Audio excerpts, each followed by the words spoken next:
जुहार आमर भाषा थी आज खबर के आपण को स्वागत। गुणवत्ता और निरापत्ता परीक्षण तीन फेल मारी 16टा मेडिसिन के भारतीय औषध महानियंत्रक विषाक्त घोषणा करिछन। रक्तचाप के नियंत्रण रखबार लगी व्यवहार होतबार ग्लेनमार्क फार्मास्यूटिकल रो टेल्मा, पित्तकोष पथर चिकित्सा न व्यवहार होतबार सन फार्मास्यूटिकल्स रो उर्सोकोल 300 के विषाक्त घोषणा करा जायछि। सेंता पुलमोसिल इंजेक्शन गैस्ट्रिक लगी व्यवहार होतबार पांटोसिट पाविजा 40, Pantomed 40, cefixime oral suspension IP, Moximed CV, frusemide injection IP 20 mg, नोडासिस टैबलेट, पांटोप्राजल इंजेक्शन बीपी 40 गुणवत्ता परीक्षण रे फेल मारिथिबारनु ई सबु मेडिसिन के विषाक्त घोषणा करा जायछि। भुवनेश्वर भरतपुर थाना न घटिथिबार घटनार विचार विभागीय तदंत लगी राज्य सरकार निर्देश देइछन। विचारपति जस्टिस चित्तरंजन दास ई मामलार तदंत करबे। 60 दिन भितरे इतार रिपोर्ट देवार के कमिशन को अनुरोध करा जायछि। मुख्यमंत्री मोहन चरण माझी गलाकाल ई घटना के नेकरी लोकसभा भवन न गोटे उच्चा दर्जार बैठक करथिले। बैठक थी विचार विभागीय तदंत करबार के निष्पत्ति निया जायथिला। इतार सहित हाईकोर्ट कर तदारक थी क्राइम ब्रांच तदंत जल्दी करबार के हाईकोर्ट को अनुरोध करा जायछि।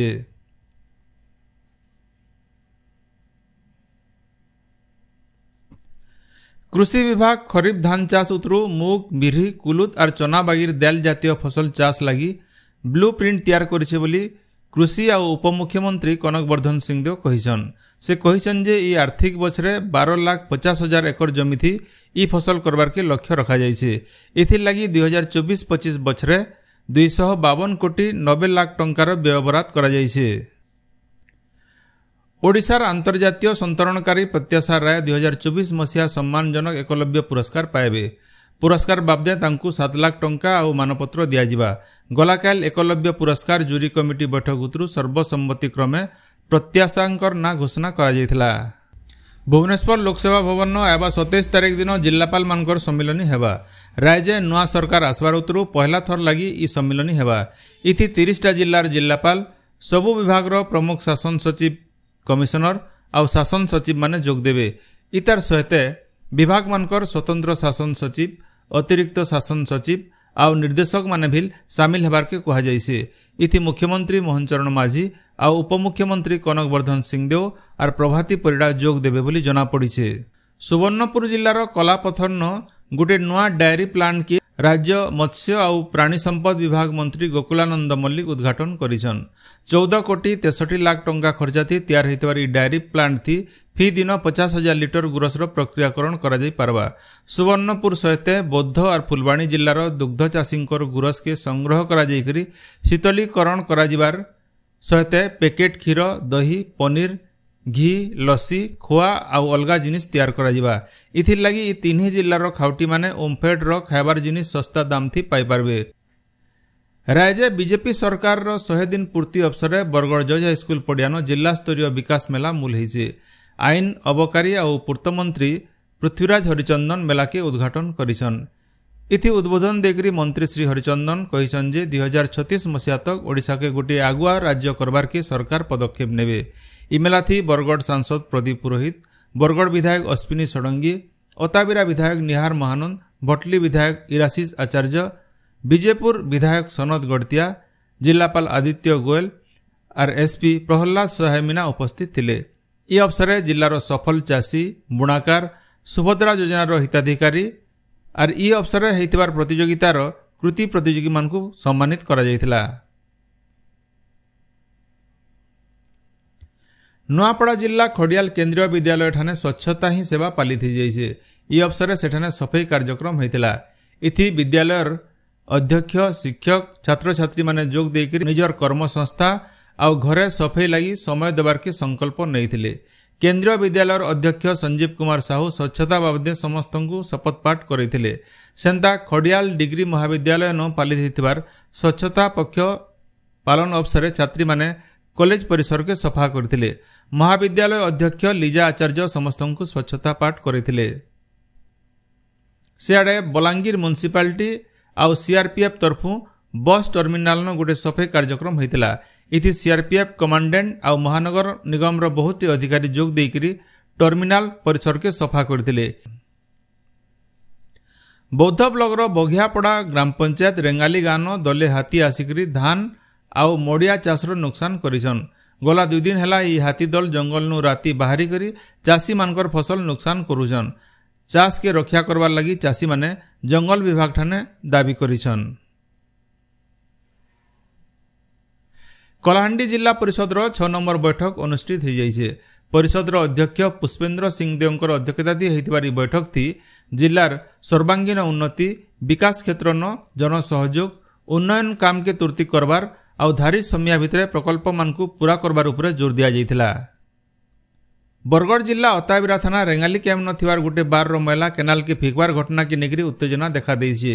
भंगा मद बोतल और मैला केनाल नु पकौथिबार नु केनाल रो पैन मैला होउछि बोली लोके अभियोग करी बार घेराव करथिले। केनाल विभाग रो जंत्री इ बाबदे बार मालिक के तागिद करथिबार जना पड़िछे। पदमपुर रो अंचल कॉलेज न जातीय सम्मान अनुष्ठित हो जाइछे। उद्यापनी समारोह थी स्वास्थ्य मंत्री डॉक्टर मुकेश महालिंग जोग देथिले। कॉलेज रो अध्यक्ष ललित मोहन पंडांकर अध्यक्षता होइतिबार सम्मान थी देश विदेश रो 40 जन अध्यापक सेमानकर संदर्भ उपस्थापन करथिले। बरगढ़ जिला भेडेन रो सामाजिक अनुष्ठान अमृत कुटुंब रो 4 नंबर वार्षिक उत्सव हो जाइछे। ई अवसर होइतिबार रक्तदान शिविर न 54 यूनिट रक्त संग्रह होइतिला। भिन्न भिन्न दिगे काम करथिबार सफल व्यक्ति मानकु सम्मानित करा जाइतिला। बरगढ़ जिला झारबंद ब्लॉक रो बिलासपुर धानमंडी ठाने विशास कुल कुलता समाज रो नुआखाई भेटघाट हो जाइछे। झारबंद ब्लॉक कुलता समाज रो सभापति वसुदेव भोईंकर सभापति होइतिबार सभानो पदमपुर पाइकमाल और झारबंद ब्लॉक रो प्रतिनिधि माने जोग देथिले। ई अवसर समाज रो विशिष्ट व्यक्ति सफल चाषी और मेधावी छात्र छात्री मानकु संबर्धना दिया जाइथिला। राजबोड़ा संबर कृषक संगठन तरफु पदमपुर रो देवधरा ठाने नुआखाई भेटघाट हो जाइछे। बांछा निधि नायकंकर सभापति होइतिबार कार्यक्रम न जिलार सबु अंचल रो कृषक संगठन मानकर कर्मकर्ता माने जोग देकरी चाषबास रो समस्या बाबदे आलोचना करथिले। पाइकमाल रो नरसिंहनाथ धर्मशाला ठाने तैलिक वैश्य साहू समाज रो नुआखाई भेटघाट बलराम साहूंकर अध्यक्षता हो जाइछे। ई अवसर समाज रो विशिष्ट व्यक्ति मानकु सम्मानित करा जाइथिला। सेंता पाइकमाल ब्लॉक यादव समाज रो नुआखाई भेटघाट विचार मंच रो सभापति भकल हंसंकर अध्यक्षता हो जाइछे। ई अवसर समाज रो भिन्न भिन्न समस्या और तार निराकरण बाबदे आलोचना होइथिला। अखिल भारतीय गोंडवाना गोंड समाज रो षडवंशीय गोंड समाज बोड़ासंबर ब्लॉक तरफु रमेश जगतकर अध्यक्षता नुआखाई भेटघाट पदमपुर गोरु मार्केट ठाने हो जाइछे। ई अवसर मेधावी छात्र छात्री मानकु सम्मानित करा जिबार सहित सांस्कृतिक कार्यक्रम होइतिला। उत्कल संस्कृत शिक्षक महासंघ तरफु आज बरगढ़ रो बिजू पटनायक टाउन हॉल ठाने जिला स्तरीय संस्कृत दिवस पालन करा जिबा। सकालर 10 बजानु ई कार्यक्रम हेबा बोली महासंघर जुग्म संपादक और संयोजक गोपबंधु पुरोहित सूचना दैछन। बरगढ़ जिला चकरकेन थाने थिबार शांति तपोवन आश्रम नु आबा अक्टोबर 1 तारिख दिन वरिष्ठ नागरिक दिवस पालन करा जिबा। ई अवसर शतायु वरिष्ठ नागरिक और ओएनपो बहुंकु सम्मानित करा जिबा बोली संयुक्त युव संगठन रो संपादक देवदत्त त्रिपाठी सूचना दैछन। देवगढ़ जिला रियामाल थाना बाबराकोट गाँव रो कपिल स्वाईंकर चड़क मराथी जीवन जाइछे। घर पछाड़े घास दाउतला बेले चड़क मारिथिला। गुरसवाला हिसाबे से इलाका न परिचित थिले। आकाशवाणी श्रोता संघ तरफु बरगढ़ न गलाकाल नुआखाई भेट हो जाइछे। संघर सभापति कृष्णचंद्र प्रधानकर अध्यक्षता होइतिबार कार्यक्रम थी संघर कर्मकर्ता और सदस्य माने जोग देइथिले। ई अवसर गोटे कविता आसरभिल होइतिला। बरगढ़ जिलार बरपाली एथलेटिक एसोसिएशन तरफु चलिथिबार 6 नंबर बरपाली कप फुटबॉल टूर्नामेंट थी कदलीपाली दल चैंपियन होइछे। कदलीपाली दल सिकिड्डी दल के 5-0 गोल थीन हरैथिला। गला 16 तारिख नु होइतिबार प्रतियोगिता थी 8टा दल भाग नैथिले। राज्य गला 7 दिन भितर 1000 नुआ डेंगू रोगी चिन्हट होइछन। इतार उतरु मोट रोगींकर संख्या 6440 थी पहुंचीछे। सुंदरगढ़ नु सबुनु अतका 2100 डेंगू रोगी चिन्हट होइछन। स्वास्थ्य विभाग तरफु डेंगू मुकाबिला लगी पदक्षेप निया जाउछे। अतका चिन्हट हेउथिबार जिला उपरे स्वतंत्र नजर रखा जाइछि बोली स्वास्थ्य विभाग तरफु कहा जाइछे। बंगोपसागर उपरे गोटे घूर्णिबलय सृष्टि होइछे। इतार प्रभाव थी आज गोटे लघुचाप सृष्टि हेबार संभावना रही। संभाव्य लघुचाप लगी राज्य फेर वर्षा बढ़ी पारे बोली भुवनेश्वर आंचलिक पाणीपाग विज्ञान केन्द्र अनुमान करिছে। आयबा कालनु गुरुवार तक दक्षिण आउ पश्चिम ओडिशान बन्या वर्षा हो पारे बोली पाणीपाग केन्द्र तरफु सतर्क करा जाइछे। आपण माने सबुदिन सुनुछन आमर भाषाती रेडियो खबर सम्बलपुरी समाचार। सम्बलपुरी समाचार बाबदे आपणकर मतामत देवार सहित ई काम के आगे जारी रखबार लगी तहक आर सहयोग देवार के अनुरोध। आमर यूट्यूब चैनल के लाइक शेयर आर सब्सक्राइब करुन आउ फेसबुक पेज के फॉलो करुन। जोहार।